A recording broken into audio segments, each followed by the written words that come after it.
మీ business ఏదైనా మీ ఊర్లో promotion చేయాలంటే అది సుమన్ టీవీతోనే సాధ్యం. ఇప్పుడే సంప్రదించండి.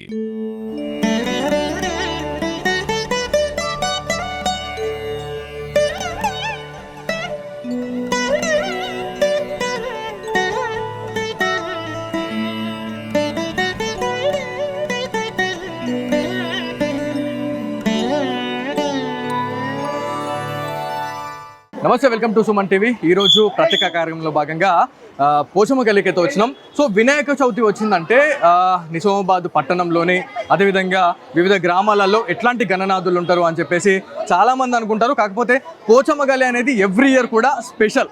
సో పోచమ్మ గల్లీలో ఎందుకు ఇంత స్పెషల్ అని చెప్పేసి అంటే స్వచ్ఛమైన ఏదైతే మట్టితోనే స్వామివారి భారీ విగ్రహాన్ని ఇక్కడ ఏటా కూడా తయారు చేసి ఎవరైతే భక్తులు వస్తూ ఉంటారో వాళ్ళకి దర్శనార్థం చాలా మంచి ఫెసిలిటీస్ అయితే అందిస్తూ ఉన్నారు. సో రవితేజ యూత్ సొసైటీ సభ్యులు ఉన్నారు.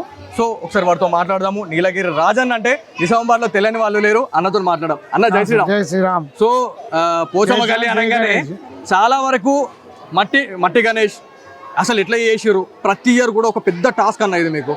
సో దాదాపు 2-3 నెలల నుంచే మీరు స్టార్ట్ చేస్తారు, కసరత్తు చేస్తూ ఉంటారు. సో మీ యూత్ సభ్యులు కావచ్చు, లేకపోతే మీ కమిటీ సభ్యులు ఎవరైతే ఉన్నారో ఎట్లా సపోర్ట్ చేస్తున్నారు? అసలు ఈ 63 అడుగుల భారీ విగ్రహాన్ని తయారు చేయడం అంటే ఆషామాషి వివరం కాదు. సో తెలంగాణలోనే మొదటి మట్టి విగ్రహం అని చెప్పేసి మనకు తెలుస్తుంది. సో దీని గురించి మీరు ఏం చెప్తారు మన భక్తులందరికీ? నిజామాబాద్ జిల్లా ప్రజలకు మరియు తెలంగాణ ప్రజలందరికీ వినాయక చవితి ఉత్సవాల శుభాకాంక్షలు. ఎందుకంటే మా రవితేజ యూత్ సొసైటీ 1980లో ప్రారంభించినాం. అప్పటి నుండి ఇప్పటి వరకు 2012లో మా సిల్వర్ జూబ్లీ అంటే 25 ఇయర్స్ సందర్భంగా ఒక వినూత్నంగా ఉండాలా. మేము ముందే దూల్పేట నుండి భారీ పిఓపి గణేశులు తెచ్చినాం. అదేమైందంటే మేము నిమజ్జనం చేసిన తర్వాత బాసర గంగలో నిమజ్జనం చేస్తుంటే 3-4 నెలలు పోయిన తర్వాత అది నిమజ్జనం కాకపోతుండే. ఆ బాసరలో మేము మా వినాయకుడు నిమజ్జనం చేసిన తర్వాత ఒక సంఘటనలో మేము పోతే మా గణేశుడే నిమజ్జనం కాలేదు 3-4 నెలల తర్వాత. మేము అందరం ఆలోచించి ఇట్లా కాదు, ఒక మట్టి గణపతి పెడితే 3-4 గంటల్లో నిమజ్జనం అవుతుంది కాబట్టి మట్టి గణపతి పెడదామని సిల్వర్ జూబ్లీ నుంచి ఒక అంకురార్పణ చేయడం జరిగింది.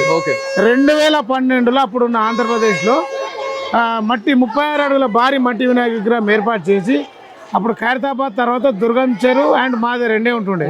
TV9 వాళ్ళు ప్లస్ మాది. అప్పుడు ఆ సారే ఉండే దుర్గం చెరువు TV9. అప్పుడు నుంచి ఇప్పటిదాకా అదే ప్రస్థానము. ఇప్పుడు 2024 గాను 63 అడుగుల భారీ మట్టి వినాయక విగ్రహం ఏర్పాటు చేసి భోలా శంకరుడు ఆకారంలో ఈ యొక్క గణనాథుడు ఏర్పాటు చేయడం జరిగింది. సో ప్రతి ఇయర్ కూడా ఒక డిఫరెంట్ కాన్సెప్ట్ తో పోతా ఉన్నారు. సో ఈసారి చూసుకుంటే భోలా శంకరుడు రూపంలో నిజరూప దర్శనాన్ని స్వామి ఏదైతే ప్రజలు వస్తున్నారో భక్తులు వస్తున్నారో వాళ్ళకి కల్పిస్తూ ఉన్నారు. సో ఎవ్రీ ఇయర్ ఇంత మంచి చేస్తున్నారు. సో ఎక్కడెక్కడి నుంచి భక్తులు వస్తున్నారు? ఇక్కడికి వచ్చే భక్తులు మీరు ప్రత్యక్షంగా చూస్తారు.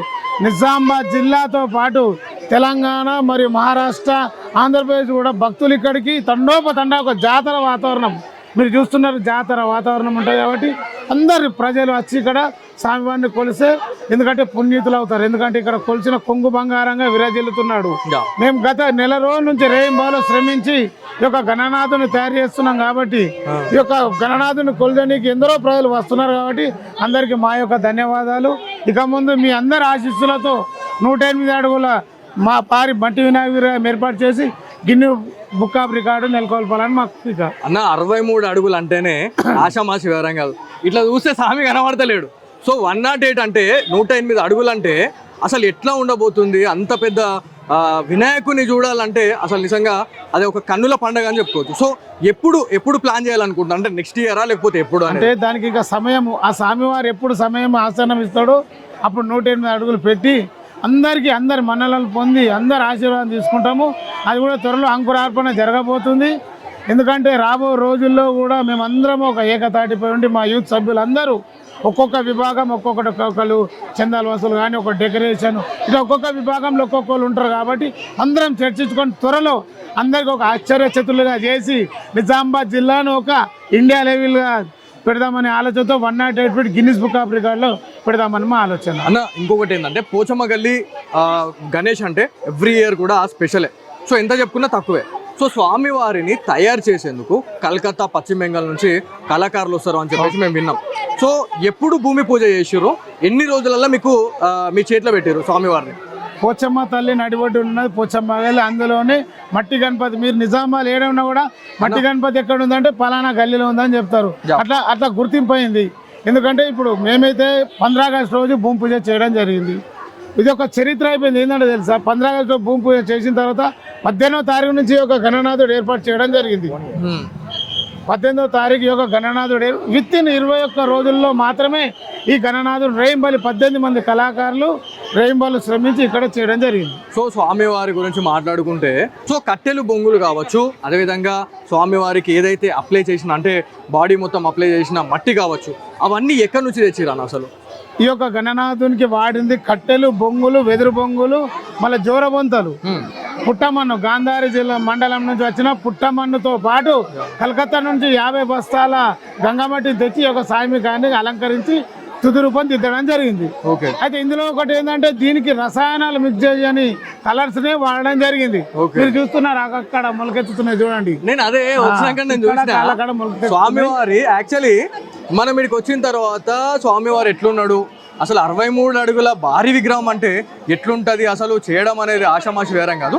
చాలా మంది ఏమనుకుంటున్నారు అంటే అరే ఇంత మంచి చేసినా కూడా ఇది ఏమైనా పిఓపి ఏమైనా మిక్స్ అవుతుందేమో అనేది ఒకటి సందిగ్ధం అయితే ఉంటుంది. సో నేను ఏం చేసిన అంటే రాగానే చూసిన స్వామివారి ఏదైతే పైన ఏవైతే ఎంట్రికలు కావచ్చు లేకపోతే కిరీటం భాగంలో కొంచెం మొలకెత్తుతున్నాయి. అవి మన ఏవైతే పాదాల దగ్గర కావచ్చు పైన కానీ గడ్డి లాంటిది ఇట్లా మొలకెత్తుతుంది. అంటే ప్యూర్లీ మనకి ఇది ఈకో ఫ్రెండ్లీ గణపతి కాబట్టి ఇట్లా జరుగుతుంది అని చెప్పి చెప్తా ఉన్నారు. లోక కళ్యాణార్థము అందరూ సుఖ సంతోషాలతోటి పాడి పంటలతో ఉండాలనే ఉద్దేశంతో ఈ యొక్క గణనాథుడు ఏర్పాటు చేయడం జరిగింది. అయితే మంగళవారం రోజు నిమజ్జనం ఉంది కాబట్టి దాన్ని దృష్టిలో పెట్టుకుని అందరూ అన్ని గణేష్ మండలాలు నిమజ్జనం చేస్తారు కాబట్టి అదైనా నెక్స్ట్ డే ఉంటే అందరూ కూడా ఇక్కడ వచ్చి వీక్షిస్తారు, స్వామివారిని దర్శిస్తారు. ఇక్కడ ఇట్లా అభిషేకం ఎట్లా చేస్తామో, ఇక్కడ షవర్లు పెట్టి ఎట్లా నిమజ్జనం చేస్తాం అనేది అదొక కాన్సెప్ట్ కాబట్టి అందరూ వచ్చి ఇక్కడ దర్శించుకుంటారు. ఆ యొక్క మట్టి ఏదైతే ఉన్నదో ఆ మట్టిని తీసుకుపోయి ఇళ్ళలో తులసి చెట్లకు కానివ్వండి, మరి అది తీసుకొని పొలాలలో కానివ్వండి వేస్తే శ్రేష్టం కాబట్టి ఇక్కడ తండోపతండాలు అందరు లైన్లు కట్టి ఆ యొక్క మట్టిని తీసుకుపోయి ఇళ్ళలో తులసి చెట్లకు మరి పొలాలలా ఇంటి పైన వేసుకుంటారు. ఎందుకంటే ఆ మట్టి నెల రోజుల నుంచి స్వామివారికి పూజలు జరుగుతాయి కాబట్టి శక్తివంతము శ్రేష్టము. మట్టి అంటే పంచభూతాలు ఒకటి కాబట్టి ఆ దృష్టిలో పెట్టుకొని ప్రతి ఒక్క భక్తులు కొన్ని వేల సంఖ్యల భక్తులు ఇక్కడ మట్టిని తీసుకొని వెళ్తారు. అన్న ఇది ఎంత మంచి కాన్సెప్ట్ అంటే మన హిందూ కల్చర్లో ఇవన్నీ పెద్దలు చెప్పిన సద్దుమూటలు అని చెప్పేసి మనకు తెలుస్తూ ఉంది. So actually eco friendly Ganapati ఎందుకు పెట్టాలి అనే ఎందుకు అప్పటి నుంచి చెప్తున్నారు అంటే అన్నగారు చెప్పినట్టే స్వామివారు నవరాత్రుల్లో చాలా శక్తివంతంగా ఉంటారు.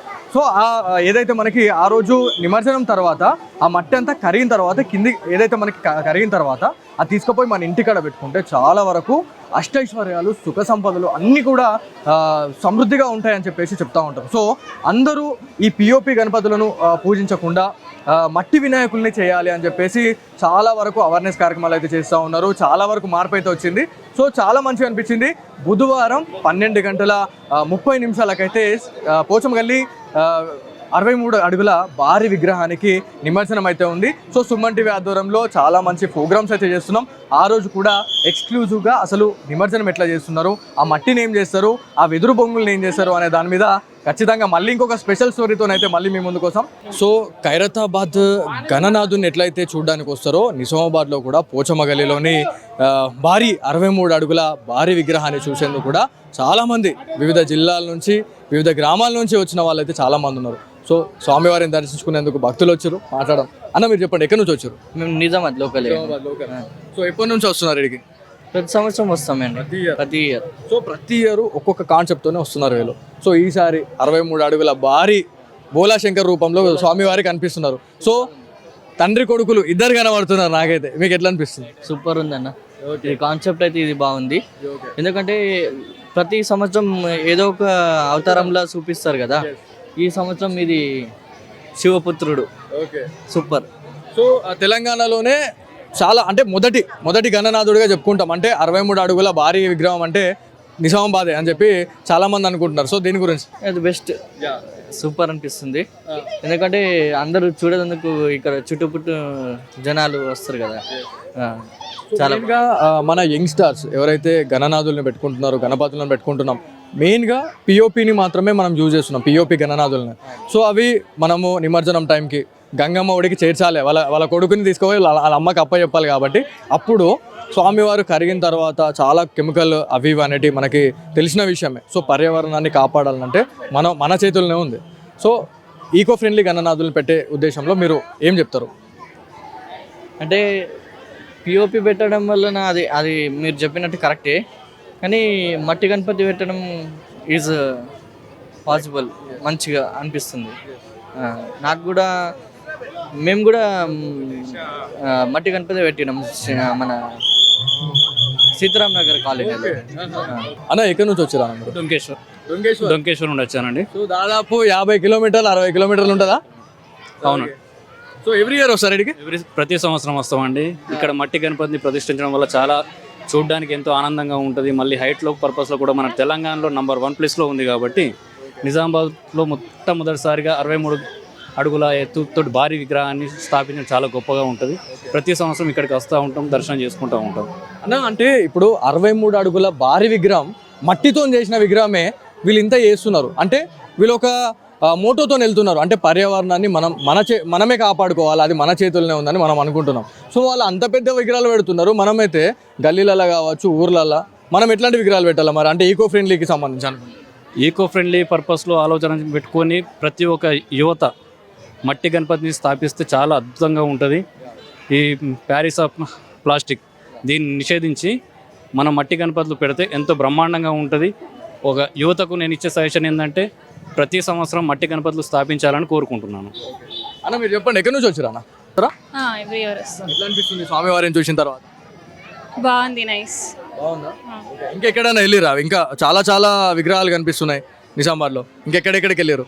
ఇక్కడే వినాయక్ నగర్, వేణుమాల్ సైడ్, అంతే ఇక్కడే. సో ఎవ్రీ ఇయర్ వస్తారు? ఎవ్రీ ఇయర్ వస్తుంది. సో ఈకో ఫ్రెండ్లీ గణపతి గురించి మీరు ఏం చెప్పాలనుకుంటారు? అంటే పిఓపి అంటే పర్యావరణాన్ని చాలా ఇబ్బంది అంటే నష్టం చేస్తుంది. సో ఈకో ఫ్రెండ్లీ పెడితే ఎట్లాంటి బెనిఫిట్స్ ఉంటాయి అనే దాని మీద ఏం చెప్తారు? నేచర్ బాగుంటుంది, అంతే. అన్న ఎన్ని నుంచి వచ్చారు? లోకలే సార్, ఇక్కడ నిజామాబాద్. ఎన్ని ఇయర్స్ నుంచి వస్తున్నారు ఇక్కడికి? ఇక్కడ 20 ఇయర్స్ అవుతుంది సార్. అవును సార్. ఎట్లా అనిపిస్తుంది ఈసారి స్వామివారిని చూస్తుంటే? ఓకే. సో 63 అడుగుల భారీ విగ్రహాన్ని వీళ్ళు పెడుతున్నారు. మనము నార్మల్గా ఈ మన పిఓపి గణపతులు పెడుతున్నారు అక్కడక్కడ. సో వాళ్ళకి ఏం చెప్తారు అంటే పర్యావరణాన్ని కాపాడాలనే వీళ్ళు ఇది చేస్తున్నారు. సో వేరే వాళ్ళకి ఏం చెప్పారు అనుకుంటున్నారు? అందరూ కూడా ఇలానే మట్టి గణపతులు పెట్టి పర్యావరణాన్ని కాపాడుకోవాలి సార్. ముందు తరాలకు కూడా వీళ్ళు ఆదర్శంగా ఉంటారు సార్. ఓకే. మీరు చెప్పండి, ఎక్కడి నుంచి వచ్చి? ఇక్కడనే సార్, లోకల్. ఎట్లా అనిపిస్తుంది స్వామివారిని చూస్తుంటే? మట్టితో చేయడం అంటే చాలా పెద్ద అది టాస్క్ అది. సో ఎట్లా అనిపిస్తుంది? బాగా అనిపిస్తుంది సార్, మట్టి గణపతులు చేయాలని అనుకుంటున్నాను అందరూ. సో మెయిన్గా యూత్కి ఏం చెప్పాలనుకుంటున్నారు? ఈ మట్టితో చేస్తే బాగుంటుంది కదా, సో దీని గురించి? మట్టి గణపతులు చేసి పర్యావరణాన్ని కాపాడాలని కోరుకుంటున్నాను.